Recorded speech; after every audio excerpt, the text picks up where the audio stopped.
Well, good morning, everybody. I guess before we get rolling, welcome to our first field school. The other events, I guess, were plot hop. So welcome to field school this year, whether you're here in person or joining us online. Just, we'll try to have a conversation. So please jump in, ask questions for me, the other presenters. I think it really kind of helps make it easier to sort of connect with some of your questions, helps us as presenters. So whether you're online or here in person, ask questions and we'll kind of get through them as we go. There are CCA and pesticide applicator credits. So there's either a sign-in sheet, or if you are online, there's a mechanism for doing that as well. So, but I'm not sure what that is. So, I guess the only other thing is for those of you that are here, we do have some cables strung around the place. So as we walk around a little bit, just kind of be mindful of them. So we are streaming. So if you don't want to be the star of a viral video, just kind of mind your feet as you walk through. So don't want to see anybody tripping over and cameras falling or anything like that. So yeah, with that, we'll get started. So our first topic today is going to be about a project that we started last fall that deals with herbicide resistant kochia. So the project itself, what we're trying to do is we're trying to get out into fields and use some of the tools of precision agriculture to manage kochia in general, but specifically resistant kochia. So it's a crop that does develop in patches in fields, and there are a number of different control mechanisms that we can use to manage that kochia. And there's opportunity for using site-specific management, which might reduce some of the pressure, some of the inputs that we need to sort of get a good handle on the kochia issue. So before I get into that project, I think it's worth looking at the weed itself and sort of understanding some of its characteristics, and that sort of feeds into how we manage it and why we can take a site-specific approach to it. So to start, what do you guys know about kochia? What are some of the characteristics of kochia that have made it a prevalent weed here on the prairies? Seed production. Seed production, yeah, that's a big one. So how many seeds do we get from a single kochia plant? Lots. Ballpark, how many? Thousands? How many? 10,000. So up to 20 to 30,000 seeds per plant. So that's a heck of a lot of seeds per plant. So that's one of the big things why it does really grow. The populations can grow rather fast. Any other characteristics? It flushes a lot. Yeah, that's right. Yeah, so it flushes a lot. So in general, when does it tend to emerge in general? Early. So it tends to be an early emerging plant. So it'll come up, one of the first weeds that comes up, and that's sort of the first flush. It's actually fairly frost tolerant. So that's a thing where if we're not on top of it early in the season, just like with any plants, the bigger they are, the more resistant to any control measure they are. So that early control measures are effective. And then again, there are multiple flushes. So you've got a big population of seeds in the field, and the bulk of them might come up early, but you'll get repeated flushes throughout the year. So even if you have good early control, that doesn't mean that you're going to maintain that control throughout the season, because it will continue to flush, continue to germinate and emerge throughout the season. Any other characteristics? It likes growing where nothing else grows. Yeah, that's a big one. Not a strong competitor. Yeah. So that's two big ones right there. It likes growing where nothing else grows, and that's one of the reasons that it does develop in patches in fields. So it's also quite salt tolerant, and it's quite tolerant to drought and to heat. So these are conditions where a lot of the other crops, a lot of the other plants that we are growing, they don't do very well. So when those crops are suffering or not doing as well, that's the perfect opportunity for kochia that's again quite tolerant to really grow, really develop. So so a year like this actually is probably a year where we might see less kochia, because there's a lot of crop competition, there's been a lot of moisture, so everything else is doing well. So that doesn't favor the growth of kochia. It's also a reason why we see patches of kochia develop in fields. So the salinity piece is a big part of that. There's most of the broadacre crops that we do grow aren't very salt tolerant. So canolas, weeds, barleys, all that kind of stuff. Not as salt tolerant as kochia. So we get areas of the field that year after year have lower production, that's the perfect opportunity for kochia to grow because it's salt tolerant and it doesn't have anything to compete with it. So it really can get established in those areas, and that's where the site-specific or the precision ag component of our research comes in. Is, you know, to implement controls in those problem areas is going to go a long ways to mitigating development and you know, growth of kochia populations in our fields. How long does seed survive in soil? So the seed survival, that's another piece with kochia. So it tends to have a pretty short dormancy. So it means the seed typically only a year or two that it'll survive in the soil. So there's both a pro and a con with that. And on the pro side is it means we can probably control it. You know, if we can get good control in our fields for a couple of years, that's going to go a long ways. Of course, there's always going to be some residual seeds that do last a little longer in the soil. But on the downside, that short dormancy means we get a lot of turnaround, a lot of generations in a short time. And that sort of leads into how it develops resistance, right? So you get successive populations with that are actually quite genetically diverse. So if you get a lot of turnover, you know, that population as a whole can adapt to a lot of different control mechanisms fairly quickly. So it is a pro and a con. It can help us control as far as getting good control for a couple of years, but over a longer time span, you get those generational turnovers rather quickly. So it's a pretty high risk for developing resistance. Good. Yeah. Could you please repeat questions when you're asking? Oh, sure. Yeah. So the question was how long does a seed survive in the soil? So yeah, it has a short dormancy. And actually, so another piece with those seeds is they're mostly viable when they're in that top centimeter of soil. So it's sort of a shallow seed, that's where it's warmer, they're more likely to germinate in the top. And a lot of our production is moving towards no-till, which means those seeds do stay in that top little bit of soil. So you've got a higher proportion of seeds that may germinate just because they're not getting buried into the soil. But they're in the literature, there are some conflicting opinions about the role of tillage as far as seeds go. I wouldn't say it's the answer. I think there's different opinions on it, but that's another piece where you know, the zero-till environment does favor seed viability with kochia because they do stay in that top little bit. Any other pieces, any other characteristics of kochia? The density of the seed population.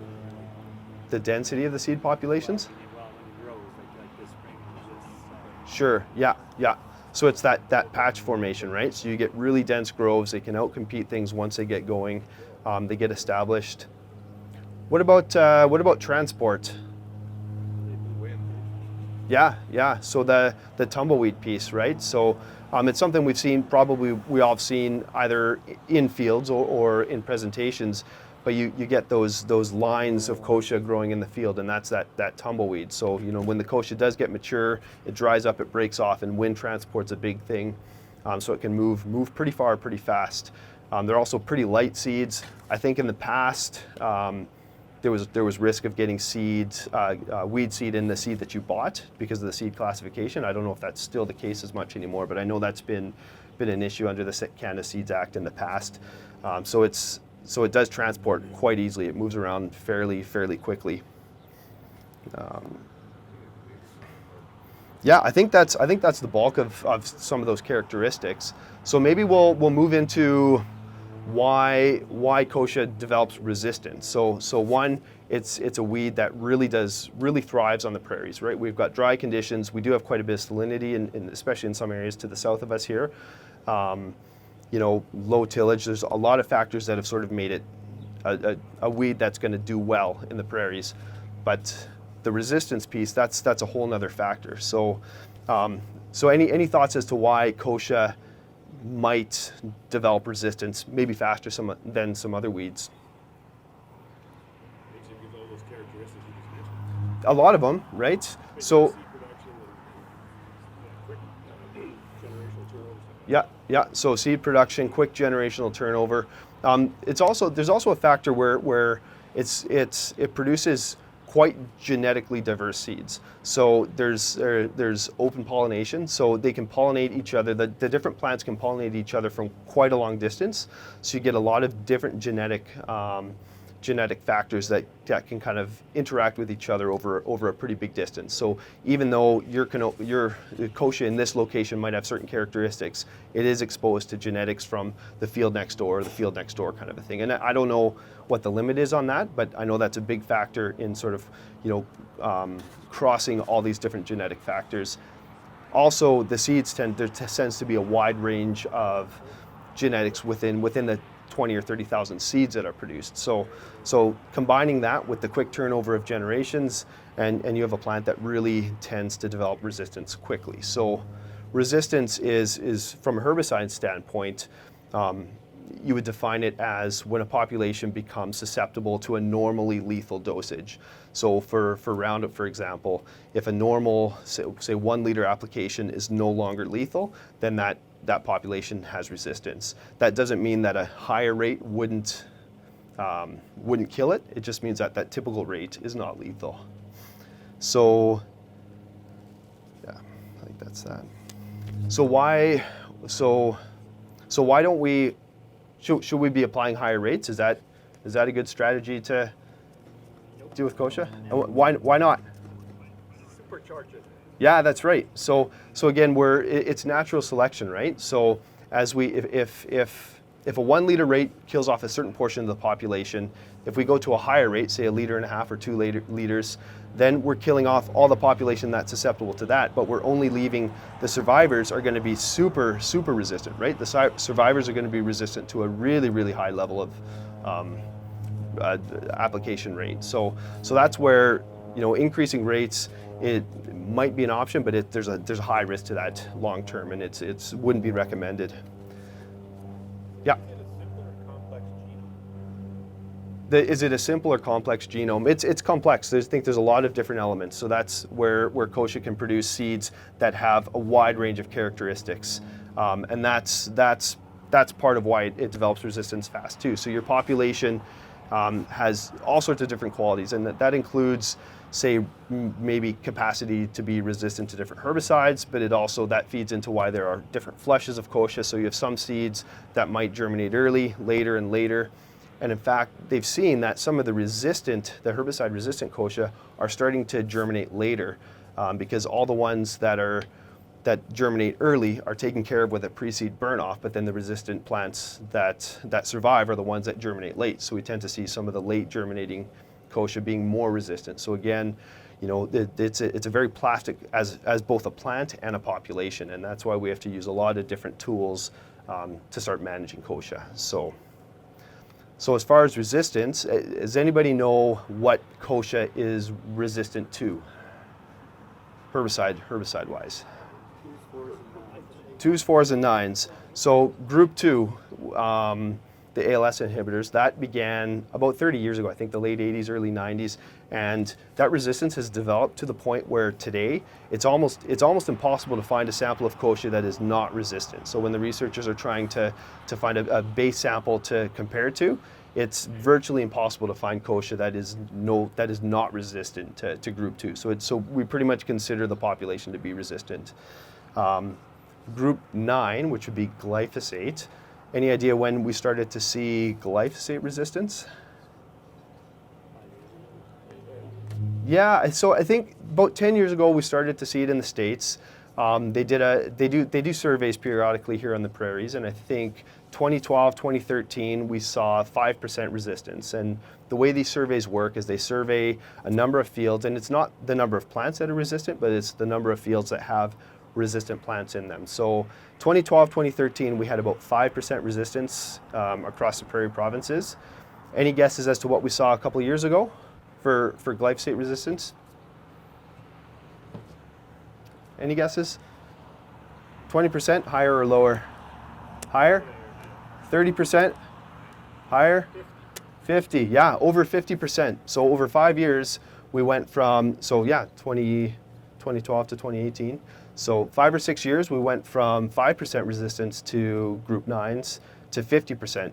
So that's sort of the manifestation of a lot of these factors we've talked about. The prodigious seed development, quick turnaround for generations, genetically diverse offspring. So that's a big deal. That's really, really quick. That one of our main tools for managing weeds in general is only 50% effective, sort of, at this point. So yeah, that sort of illustrates the need to take a multi-pronged approach to manage kochia. Group 4. So this is maybe a little more recent, but it's sort of our some of the herbicides that we would apply on our cereals, and that's sort of been, in the past, that was a recommended cultural method to manage kochia, was to plant a lot of cereals because kochia didn't do as well, and part of that was you do have a lot of crop competition because they do well in the prairies, but it was the herbicide options as well. So in this last survey, 2017, 2018, there were about 10% of fields had kochia that were triple resistant, so resistant to all three of those groups, so group 2, group 4, and group 9. So if we think about how fast we became resistant to kochia, 5 or 6 years, to go from 5% to 50%, I think that's a harbinger of tough times ahead as far as managing kochia with our herbicide or current herbicide options. So any thoughts as to some of the measures we can take to manage kochia outside of our usual herbicide regime? So I didn't. Tillage, crop rotation. Yeah. Okay. So tillage was one comment, and that's for sure one. So I think so kochia does tend to develop in patches, like I said before. So you get areas of the field where you have low productivity from the crops. If you can till that under, but you have to be careful to do it before the seeds become viable. So if the seeds are already viable and you till them in, you're just burying your kochia. You're not doing a whole lot to keep it from producing or from germinating the following year. Nolan mentioned rotation. How would rotation help to manage kochia? Yeah, that's exactly it.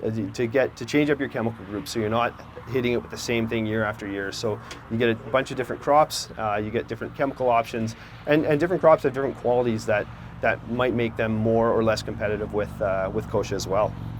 So, pardon me?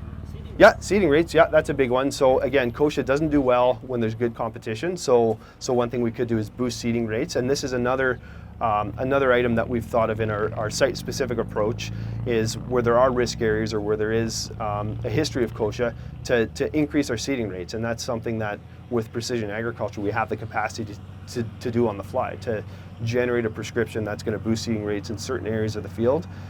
So that's a really good one. Level your drill. Level your drill? So you can seed even. At least you got. Yeah, sure, yeah. Every gap that we've got, the drill's gone in. Yeah. So leveling your drill, doing a good calibration of the drill ahead of time, making sure everything's working right. Because anytime you have any misses or a couple rows that are going to germinate a little later on your crop, that's an opportunity for kochia to get up and get established. And again, just like any weed, the further along, the more advanced it is, the tougher it becomes to control. So that, to be able to control things when it's smaller and earlier is always a better option. So. Yeah. So growing salt-tolerant forages. So if you have low spots that or areas of the field that are saline and year after year after year are poor producers, that's a really good option. So to seed something in there that is going to compete with the kochia. So that's going to make it tougher for that kochia to get established and might give you better opportunity to control it with other means in the meantime. Anything else? Saying inter-row cultivation. Yeah. Maybe even cover crops in there too. Yeah, sure. So inter-row cultivation and cover crops. So again, you're getting that physical control, and then the cover crops give you competition for a longer period in the year for more of the surface area of the field. So again, that speaks to that competition piece. So I've got a couple of more here. Pre-harvest herbicide applications would be something. So again, if there are some big plants growing in the field, once they set seed and once that seed matures, when it's 20 to 30% moisture, that seed is viable. So often, it's viable before you harvest. So. The macerator on a combine. But I didn't catch that. The macerators in the combine, like we've been in Australia for a while, and I think Redicon probably Canada. The mass raiders? Yeah. Oh yeah, okay. Like Australian. Yeah, that's right. So like the Harrington seed destructor kind of thing, right? Or is the Kosher dropping its seed before harvest? Yeah, yeah. So Australia actually has a lot of issues with resistance. I don't know if it's kochia, but they've got some weeds that persist year after year, and these are some of the control mechanisms they're using. Is they'll burn their chaff is one thing. They'll have a seed destructor that they'll tow behind the combine. So any of the chaff that comes out, they chop up all the seed to make sure it's not viable. Yeah, so those are things. Again, with kochia, it's if those seeds are viable and you're harvesting, they're gonna be in the seed bank for the following year. So if there is something in there, you want to be able to control it, even if it is mature, especially if you have resistance or major population problems.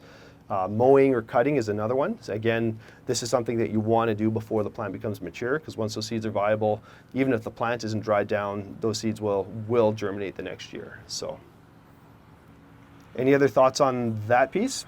Would burning it kill it? Yeah, burning would kill it. Like I think there's logistical challenges with the burning piece. Like are you collecting everything? But it's something that's been done. You putting together windrows and burning them. But I think there's, as far as returning that organic matter to the soil and other pieces, it's maybe not the best option, but it would be viable as far as if you had a major problem to take care of that. Next year's development of kochia. So one of the reasons I chose this spot to talk about this trial, one is we have a giant kochia patch. So this trial over there was sort of a last minute change. And it's not something I'm going to talk a whole lot about, or at all about, but it kind of shows you, this is what happens if something ends up being uncontrolled. And some of our management systems can be a little bit tough for controlling kochia because, we seed in winter wheat and we mow it all year, but we don't really have that herbicide control all the time. So so it can be tough for us to manage kochia when we've got a whole bunch of different things going on all at once. But the other reason I chose this spot is because behind me, we've got this crop rotation study. And because we've got kochia growing here, it's actually kind of interesting. So I think Nolan had mentioned rotation being a really good tool to manage kochia. And we can kind of go through these different crops and see how the rotation and some of the management practices do affect kochia development. So maybe we'll just kind of walk through. So I've got barley and wheat at the end here. And how much kochia do we see in there? I think by how hard you guys are looking, there can't be too much. Yeah, a couple wild oats. Yeah, and I think on the edges, so we've got our pathways that might have kochia growing in them that might drop seed into it, but generally these cereal plots look really quite clean, and it's because we have some pretty good herbicide options. We've had a cool year. We've got a really, really competitive crop. We're at a relatively high seed rate, so I think we'd be at 300 or 350 seeds per meter squared. So these are a few factors that come together to... There's an online question for you, Jake, wants your attention when you have a chance. Okay. So things really... so it makes it really competitive, makes it hard for kochia to get established. I think I have a question, an online question.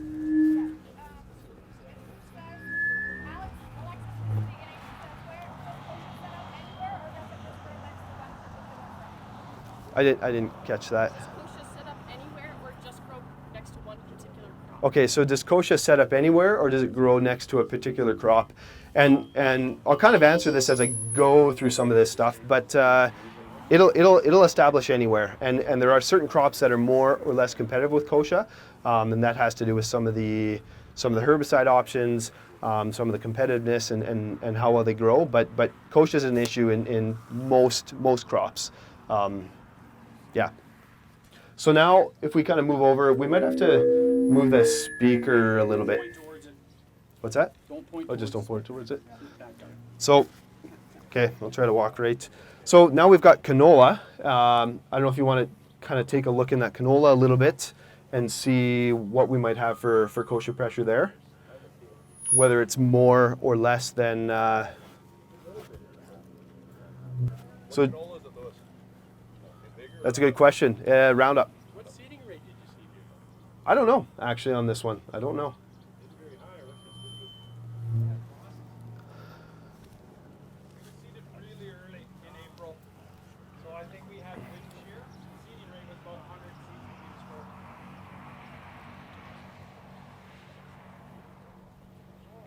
So based on what I looked at when I scouted before, there's a few kochas in there for sure, definitely more than in the wheat. And Brian asked the perfect question is what kind of canola is it? And it's Roundup canola. So again, if we do have Roundup resistant canolas, there's gonna be a few that are gonna survive in there because we don't have a lot of other options in crop in canola. So if we move over to the peas here, and as I'm talking through some of these herbicides, I should mention that I think Nolan with FMC is going to talk a little bit more about some of the herbicides in the next talk. So if you do have questions on that, he would be the one to ask. That's not really my wheelhouse, but FMC has been a really strong partner on this trial, both financially and as well as expertise. So just to mention there. So on the peas, I think there should be hardly any, and we have a pre-plant option using Authority, so a Group 14 that is really effective, and it's actually a moisture-activated product as well. So this year's a really good year for effective control with Authority. So that's a piece where the crops that we plant do make a pretty big difference in what we're going to see as far as Kochia. So our peas actually look really clean, and that's something we did this year following some of our research plots. We often have weed problems because we're like you see behind you, we've got a trial that's focused on weeds, and we end up having them mature and develop seeds. So if we switch to peas after we have plots in there, we can kind of clean things up pretty quick, and I think the same is true in on a farm as well. So I'll move over to the corn here. So I've got Roundup corn, and we do see some kochia in here, probably more. A little bit is we've got a lower seeding density, right? So for corn, especially earlier in the season, it's rather small. We do have the option of adding impact, so it's not just Roundup. So we've got a second mode of action that we can use in crop, which is really a nice tool to be able to add in. But yeah, we do see a little bit more in here, and maybe there's some resistance possibly in here, but it's that those wide rows don't really lend themselves to being highly competitive with kochia. And then last here we have quinoa. So looking at how much, even the people in the back can probably see how much kochia is in this quinoa crop. So you think that'd be a pretty good option for controlling kochia?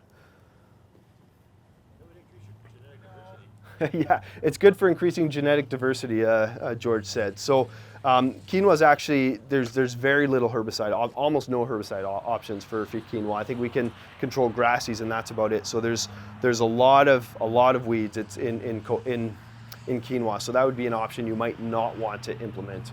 So now I'm gonna, so this trial, the way it's set up is we've got our different crops, but as we move back, each different block has a different stubble it was seeded into. And it's interesting because we can see the effect of not just the crop we use, but the management, so the rotation a little bit. So this whole first block that we looked at, it's all on durum stubble. But if we go back to these next two blocks, so you can come in and follow with me. So I've got quinoa stubble here, and then really interesting is on the canola stubble. So that if we focus on the quinoa crops, it's actually a really good marker for, because you can see what the pressure is. And we look at this quinoa block here that follows canola, and it looks really, really rough. So that is because we've got a Roundup ready crop, and if we do have some Roundup resistance, which we might have, a lot of that seed. There's a lot more plants that set seed in this plot than these other quinoa plots. So the only difference between north to south is the stubble. Every other management piece is exactly the same. So kind of interesting to see following canola, Roundup tolerant plant, the kochia populations. I think you can see it in the corn too. There's there's a much heavier population of kochia in this corn plot than the last one. So I'm just going to keep walking here. And again, the peas look really good. So in this, so in this canola, we can see, and somebody had mentioned this before about calibrating and leveling the drill. Well, there's kind of a strip down here where we must have had a plugged seed run. The crops didn't fill in. There's less competition. And if you come here and check it out, you can definitely see the kochia is growing in those spots where we don't have as much. So there's a strip down here where the kochia is really getting established, really developing. So that's just another piece where that proper calibration of the drill, making sure everything's level, you're getting an even, uniform, well-established crop is a really big factor for competing with kochia. So if you get a chance to look down that row, it's kind of a really nice visual of some of those effects. Where am I at for time?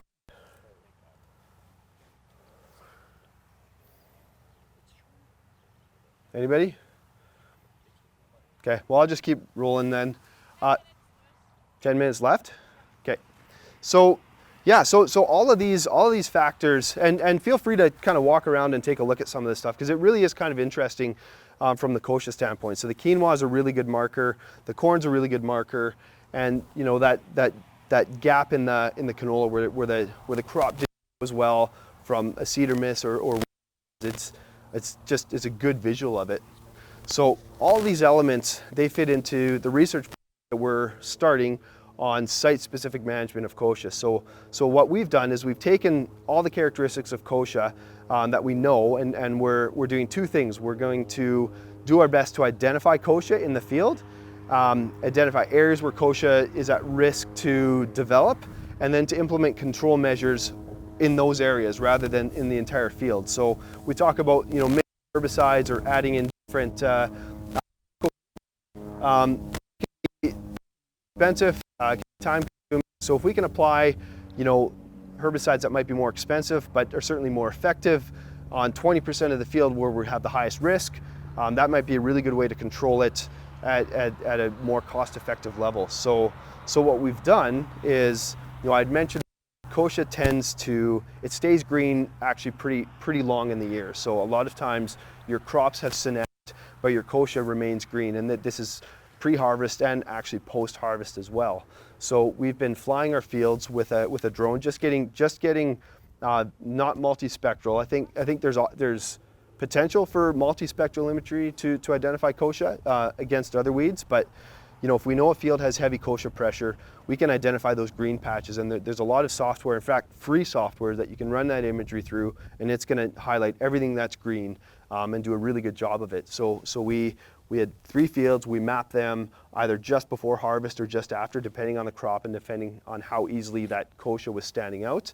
And we found it was 90% effective. So if we divide that up into a whole bunch of different blocks, it did actually a really good job of telling us, comparing that to getting out there on our, boots on the ground and counting the number of kochias. It did a really good job of saying, hey, there's kochia here, there's not kochia here. So that's, if you've got a small farm, or you're managing just a few fields, you probably know that intuitively, this is where the kochia is. But if you're renting land, you've got a big farm, this is a tool that you can identify where your risk areas are actually pretty quickly without having to get out there and really know the land. So it's kind of a nice tool. It's kind of low tech as far as it's just visual imagery. It's just a RGB camera. And then we also did some salinity mapping as well. So I've mentioned before, that's somewhere where kochia does get established. And so if we know where the saline areas are, we know that that's a risk, and that's somewhere where we definitely want to focus, whether it's herbicide or mowing or tillage or whatever it is. That's an area that we want to make sure we're not missing when we implement control measures. Yield maps is another piece. So that the parts of the field that produce marginally year after year after year, again, that's something that you can identify as a risk area for kochia getting established. So any questions on that? No? So I guess for the project itself, so we started last fall. We did our mapping. We found out that actually our mapping, between the mapping, the yield maps, and the salinity maps, did a really good job of identifying where we actually saw kochia in there. So we used that to implement some site-specific herbicide applications, depending on the crops. With 3 different fields, they're all on different stage in the rotation. So for peas, Authority was a good one. We could apply Authority, you know, just where we had a kochia problem or kochia. But you know, pre-plant herbicides that are group 14s, group 15s, that would give us good control in those areas, on top of whatever your normal pre-seed burn down would be. So glyphosate and AIM or whatever the case is. So that's actually worked pretty good. It's been pretty effective. We'll follow up again this fall and see if those, excuse me, if those populations have changed at all. But working in the same field for 3 or 4 years in a row, considering rotations, implementing some of these other control measures, so changing our seeding density if we need to, different herbicides, some mowing, some cutting, tillage, and I'm pretty optimistic about certainly what we can understand about a field with some of the technology there, and now it's just a matter of turning that into, you know, actionable options, so things that we can actually take out and maybe, yeah, know where to mow, know where to apply, and go from there. So I don't know, any questions, any thoughts, comments, compliments? Are there any questions online, Jamie?